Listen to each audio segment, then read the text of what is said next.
Hello,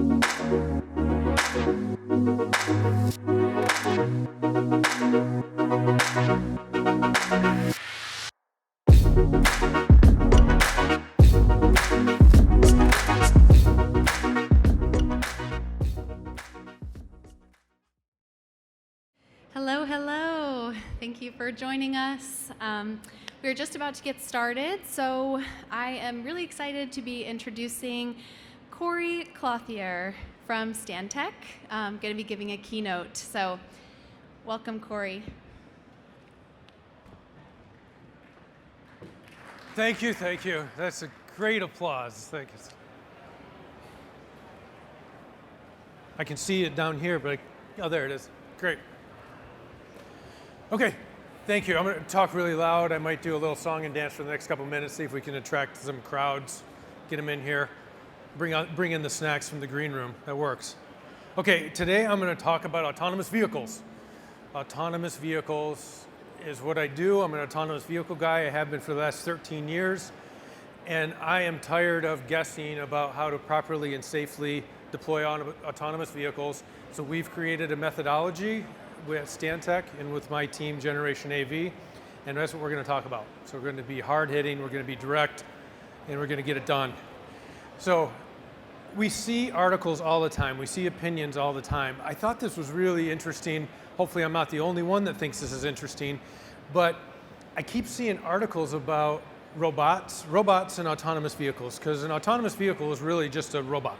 It's a robotic system.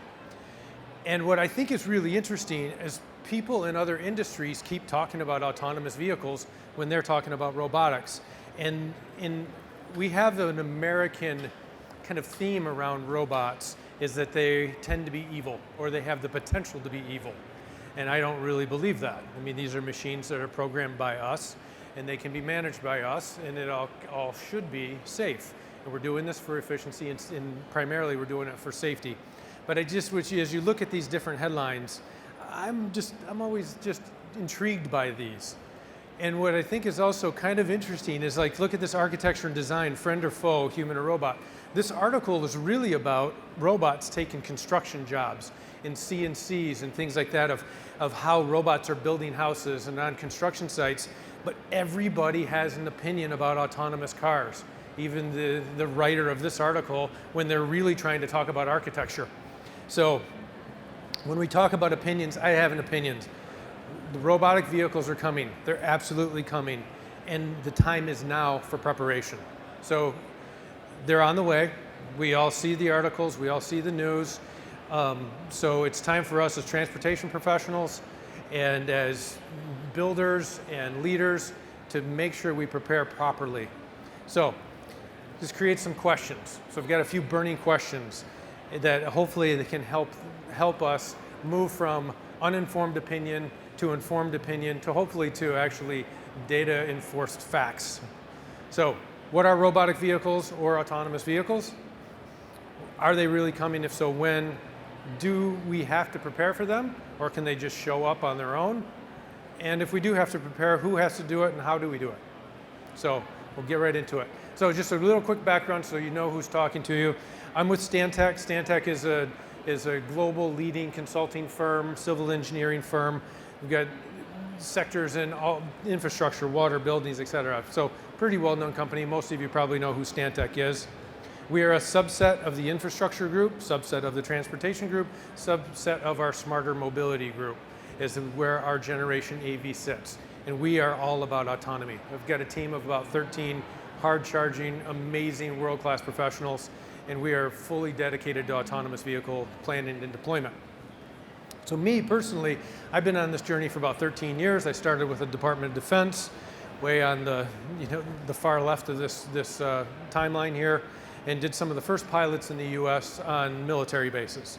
And then I did some work in London, I've worked in Dubai, launched some of the first pilots around, have about 36 autonomous vehicle projects to my name. And that's not enough. For us to really have impact and to really start to accelerate autonomous vehicle deployment, I needed to build a team. And Stantec came to me and actually came with the idea of building this team with them. and really creating a global leadership practice for autonomous vehicle planning and deployment. And it was amazing because I said, yes, I would like to do this, and if we do this, I want to build the world-leading consulting firm for autonomous vehicle planning and deployment. And I want to cherry pick the people that I think have the most experience and are the most talented. And they said yes, and it was unbelievable. And this is the team. So I have some of the top experts in the world. We absolutely have the top safety expert, top operational experts, and a couple of them are sitting in the audience today. So, and then that, and I don't expect you guys to see this, I'm just kind of showing you an example. And that rounds us out. We have more than 50 AV projects that we have led or supported. And I love to show the picture of a lot of people anybody who follows autonomous vehicles, they know we're rated from 0 to 5. That's been published by the SAE, Society of Automotive Engineers. Well, our safety chief, Andy Smart, he was the CTO of SAE when these were created. So he doesn't tell anybody, but I just think that's a fun little factoid. So let's get into those questions. Now, what are robotic vehicles and what are autonomous vehicles? So first of all, a Tesla is not an autonomous vehicle. It operates at level 2. We are really going to be talking about level 4 autonomy. If it's not level 4, in my opinion, it's not autonomous. It's driver assist. And I put not yet because that's my wife's minivan and she's really not ready for an autonomous, privately owned vehicle. But this is what we're talking about. We're talking about the full spectrum of autonomous vehicles that range from autonomous wheelchairs, which we actually have a pilot project going on right now in Michigan at Grand Rapids Airport. Full-size trucks, which we actually are just finishing up a safety project with an autonomous trucking company. Shuttles, on-demand vehicles, pods, buses, and yard trucks. So we work on everything autonomous. I didn't put any drones in here. We're starting to dabble in that a little bit. If it's autonomous, we want to be part of it. But mostly it's ground-based vehicles. So are they really coming? And if so, when? Here's an easy way to answer this. One of the colleagues, a lot of people know, he's wandering around here somewhere, Grayson Brulte, he said, if you want to know the answer, follow the money. So let's follow the money a little bit. General Motors has the GM Origin. They also, and they purchased the company Cruise, so their autonomous vehicle company is Cruise. They're also doing on-demand kind of robo-taxis. Google has Waymo, is their company. They're probably the technical leaders globally. Argo is a joint venture between Ford and Volkswagen, teaming with Walmart on autonomous delivery. Amazon is doing sidewalk delivery and people moving.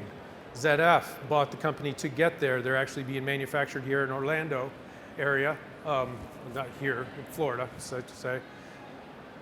Toyota has invested in May Mobility really strongly. They're their autonomous vehicle partner, and even Apple, who's kind of stealth, but they've been stealth for almost 10 years. So, do you think they're coming with all of that investment? I think so. So, and then we just published a kind of a market study for autonomous vehicles, and this is one of the graphics that we really like, created by Strategy and Price Waterhouse. And I like the timeline. I don't know if it's accurate. I'm really comfortable saying plus or minus 5 years on any of this, but I think they're in the ballpark. I think this is about the timeline where we're going to see commercialization of autonomous vehicles. So, still opinion. I don't know if I can really claim this as fact, but I really believe it's not if they're coming, but it's when they're coming. So, next question is, do we have to prepare? And if so, who has to take the lead in preparation? And I remember I'm going to answer that just openly. So yes, we actually have to prepare for autonomous vehicles. Autonomous vehicles are robotic systems. They're systems of systems. They are not like buying a manual bus and just launching it out on the road. We have got to have data-based risk assessments and safety assessments. We need performance verification and safety verification, et cetera, et cetera. So they are absolutely coming. We absolutely have to prepare. Some of the preparation could also be infrastructure. The popular answer is frequently autonomous vehicle companies are building to the current infrastructure, but you know what?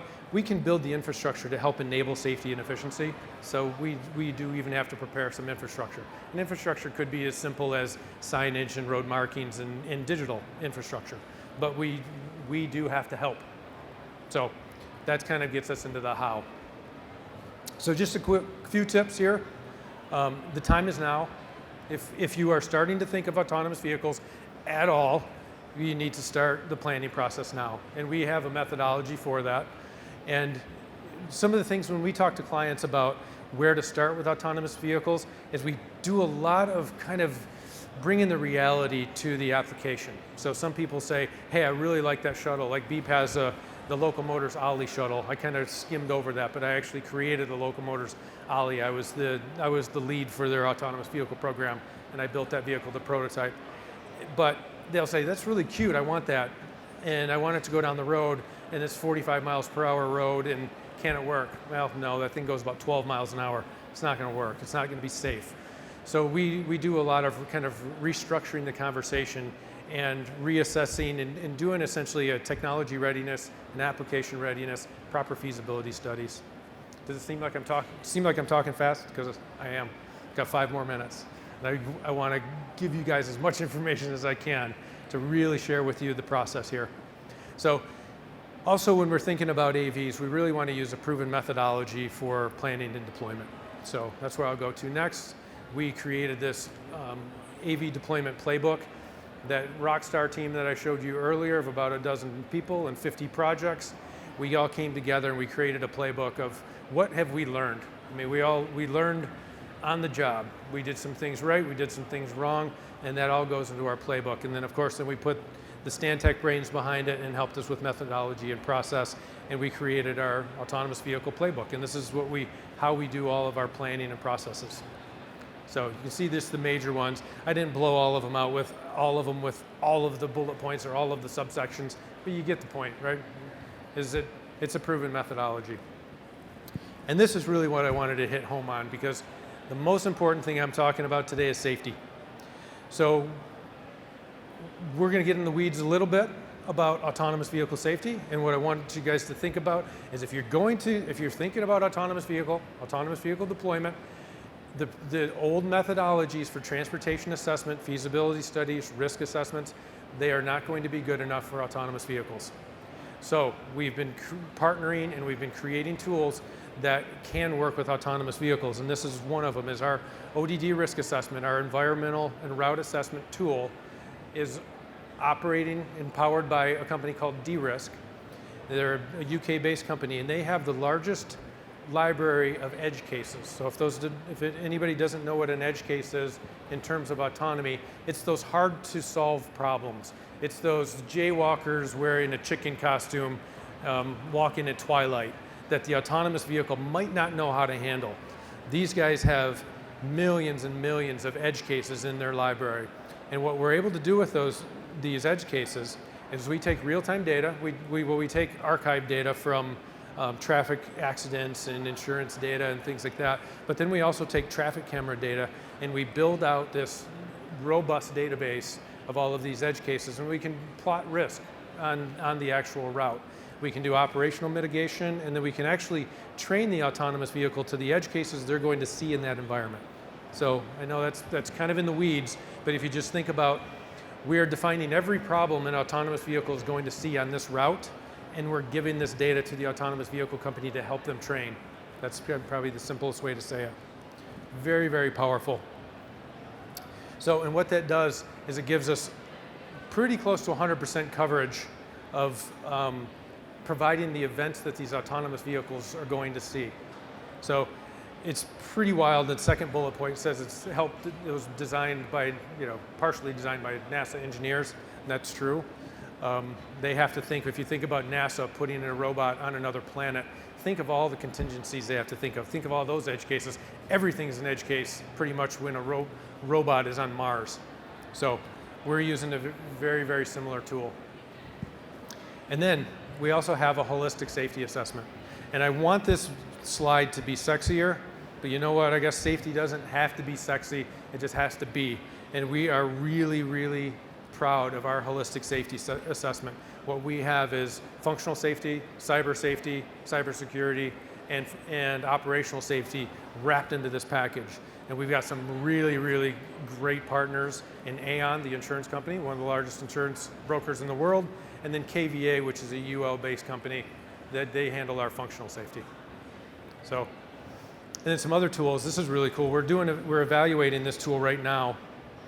It's a company out of the UK.